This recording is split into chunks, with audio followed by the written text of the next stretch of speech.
Every WAAAGH is centered around the biggest, meanest orc, known as the WAAAGH boss. Select a war boss unit from your army. That war boss gains the WAAAGH boss keyword and takes his place as the biggest, meanest orc in the horde. The main goal in the Orks Crusade rules is to reach the final stage of your WAAAGH by gaining enough stomping points, which represents the size and ferocity of your orc WAAAGH. You can gain stomping points in 6 ways: increasing your supply limit, winning a battle, destroying the enemy's warlord during the battle, when an orc character reaches the legendary rank, finishing a battle, and through agendas. But conversely, there are 2 ways to lose stomping points: Orks and removing your WAAAGH boss for whatever reason, mainly due to receiving too many battle scars, or if you have decided to banish him to your shelf of shame. By the way, you lose a whopping 20 stomping points for doing this, but I don't think there's ever a situation where you would try this. Anyway, we will cover what Orks are later, but first, let's talk about progressing through the stages of the WAAAGH. The story of Ghazghkull is exactly how your WAAAGH will progress. From humble but brutal beginnings, to conquering planets, to threatening whole star systems, to an unstoppable horde of green menace smashing across the stars. You will progress through the 4 stages in this order: Gathering WAAAGH, Escalating WAAAGH, Thunderous WAAAGH, and finally, All-Conquering WAAAGH. Each stage has a minimum number of stomping points required to enter it, and you progress to the next stage once you hit the minimum number needed for the next stage. The rules don't state what happens if you fall below the minimum points needed to maintain your current stage, but for the purposes of narrative, I would encourage you to drop back to the previous stage. Cause if you ain't tough and strong, your boys ain't gonna follow ya. And so it makes sense that your WAAAGH will disperse until you've gained enough strength to be considered a threat again.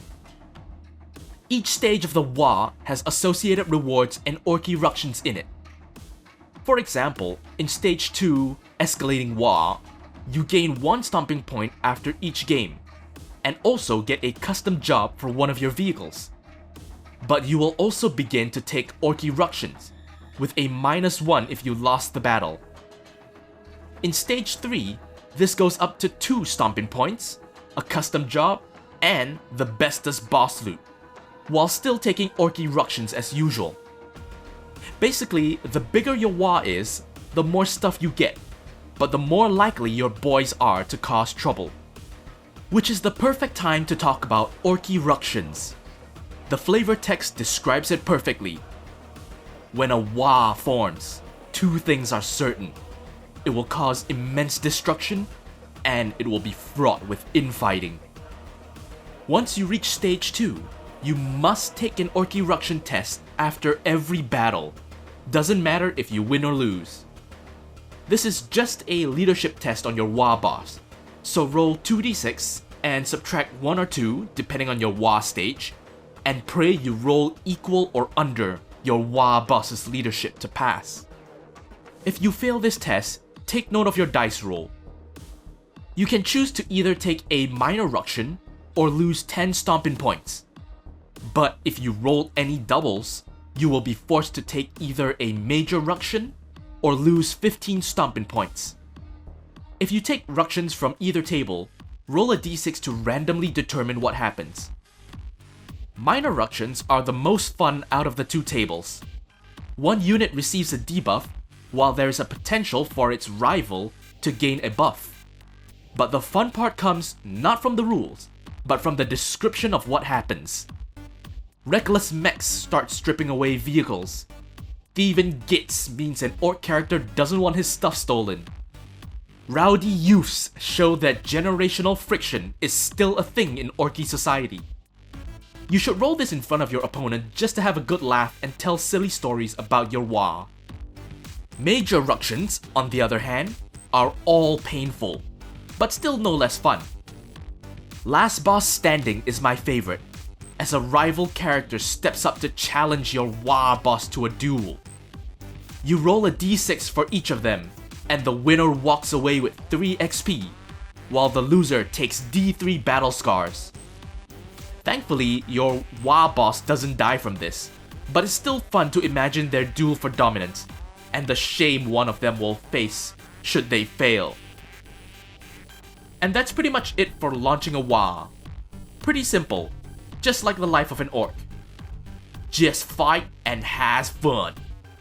But to fight hard, you need to get strong. So let's look at agendas, requisitions, battle traits, and Crusade Relics. Almost all the agendas require you to destroy something, as proper for orcs.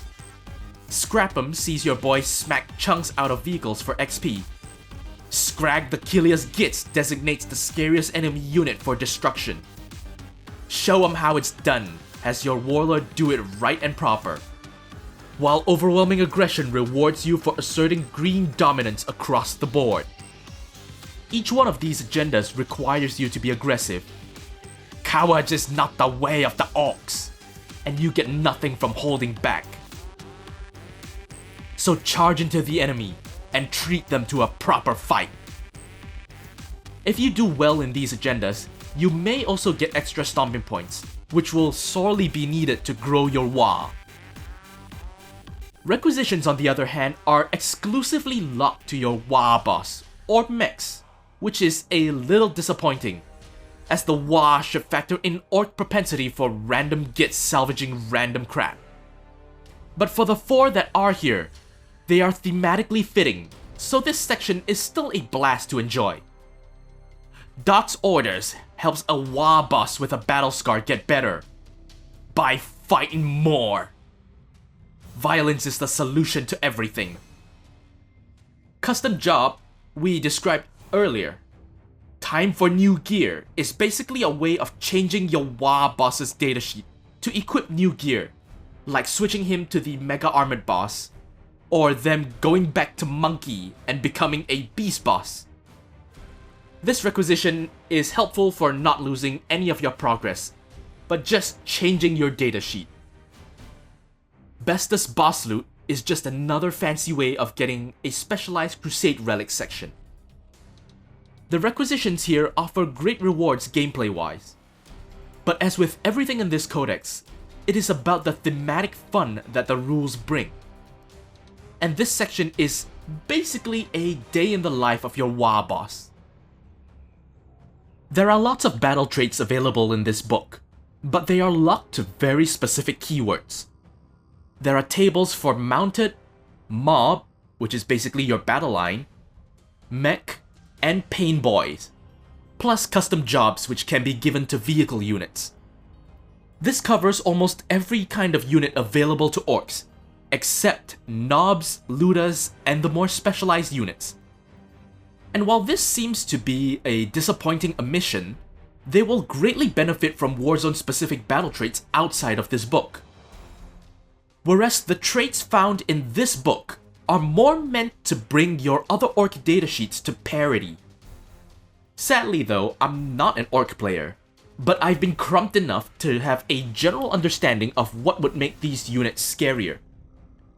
But I'm sure you veteran orc players will see combos that I don't, so leave your thoughts in the comments below.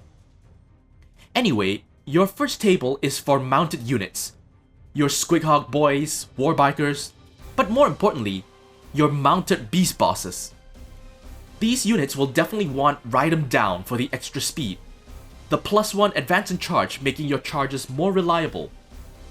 And while we're on this topic, the selection of mounted units in the Orc Codex may be quite limited. That is, until you start bringing in Legends units, which you absolutely should. Knob Warbikers and Scorches would love this trait to getting close. And I know most of you Orc players definitely have lots of your old biker characters lying around. You should definitely feel free to bring them out and give them a new lease of life with these battle traits.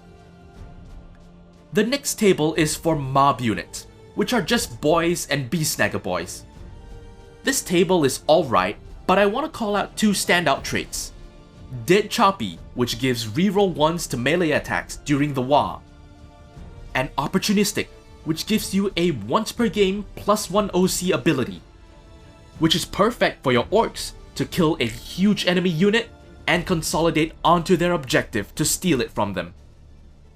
Moving on to mech traits, and also Painboy traits, since both tables offer the exact same bonuses, just for different keywords. There are only two here, and one of them is just a utility trait to automatically pass an out of action test. The other just gives a 5+ invuln save, which at first glance doesn't look too useful to me since it's just one model. So orc players, let me know in the comments how useful or useless this battle trait can be. Now finally, we have custom jobs, which is a fancy way of saying battle traits for vehicles. Not all vehicles can get all the traits here, as some of them specifically call out battle wagons, walkers, or speed freak units. For the general traits, which are shoot your guns and shock a hull, they offer fun random damage boosts. And as is the theme of this book, the fun of these traits comes from the random swingy effects, as well as the flavor text, rather than a straight stat boost. Ironically, the keyword lock traits are just straight stats boosts, which breaks the trend of what I just mentioned. While probably not as wacky, they do seem powerful. Trucks and battle wagons with a 5+ invuln save seems pretty good to me, as suddenly high AP shots don't matter against them, meaning that I, as the opponent, will have to pour more firepower to overcome it. Also, what the heck is fungus fueled injector? Can you imagine your mech just pouring tons of mushrooms into the engine to make it go faster? And the battle traits description also mentions it being fermented by brew boys. That's the first time I've ever heard orcs having breweries. Do they have bartenders preparing mushroom cocktails for them? The thought of that is just hilarious and orky, and it just keeps getting better the more I read it. This book follows the trend of giving you an extra Crusade Relics section, which gives characters faction-specific relics, similar to Chaos Space Marine demon weapons.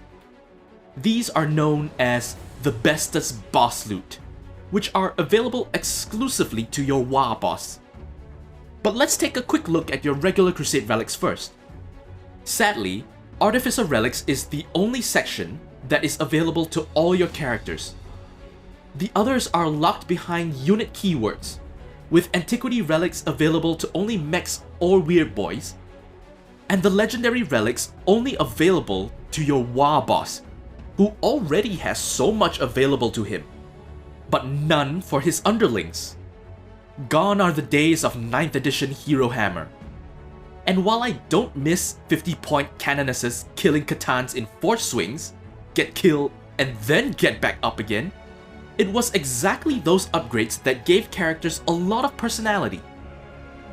I do lament the loss of options for characters, but taking away so much from them feels a bit too heavy-handed.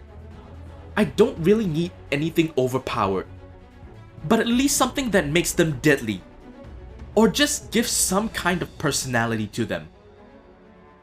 I understand why locking Crusade Relics to specific characters helps with balance, but I would still love for more options with the other character datasheets. Lastly, and most certainly not least, we have Bestest Boss Loot, which counts as a Crusade Relic only for your WAAAGH boss. You can only hold a single one at any time, but you can always replace it with a requisition of the same name. But man, are they good! Getting fights first on a mounted war boss, mortal wounds in engagement range, dev wounds? That is amazing, especially on a beast boss on Squigosaur. And it only costs you 1 Crusade point. All of these deserve to be at least an Antiquity Relic, and should cost 2 Crusade points. It's wild that these only cost 1. But on the flip side, you can only take one of them. otherwise it would be too strong. And with that, we conclude the Crusade section of the Orks Codex. I like it that most of the rules here are designed for you to have a good laugh at the expense of your opponent or yourself. And no matter who wins or who loses, you are all gonna have lots of fun. And that's what matters. So have fun crumpin'. And check out my other videos here. As always, thank you for watching, and until next time, I will see you on the battlefield.